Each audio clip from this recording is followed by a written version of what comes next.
Momen Zinedine Zidane mengakui kesalahan kepada Andika kangen band mencuri perhatian.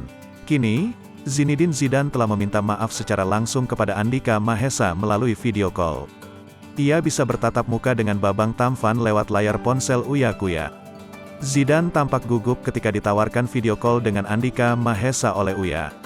Ekspresi wajah rekan dekat Triswaka ini tampak cemas dan takut. Namun, Zinedine Zidane langsung terang-terangan memohon ampun ketika Uya Kuya sudah tersambung dengan Andika. "Bang, aku mau minta maaf soal video yang beredar," katanya. Zidane tampak menyesali perbuatannya yang telah membuat video menirukan gaya nyanyi Andika. Kemudian, Andika pun memberikan nasihat bijak kepada musisi pendatang baru itu.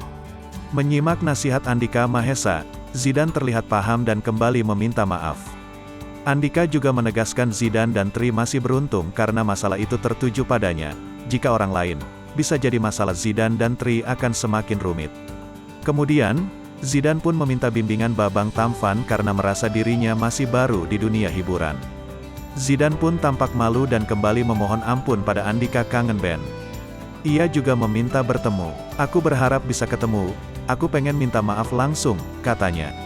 Kemudian, Babang Tampan pun mengingatkan Zidane agar tidak larut dalam kesedihan atas masalah ini. Namun, Zidane tak kuasa menahan tangis. Ia meneteskan air mata dan mengadu dirinya kena mental. Zidane mengaku, 2 hari tidak tidur-tidur dan pernah seharian muntah-muntah.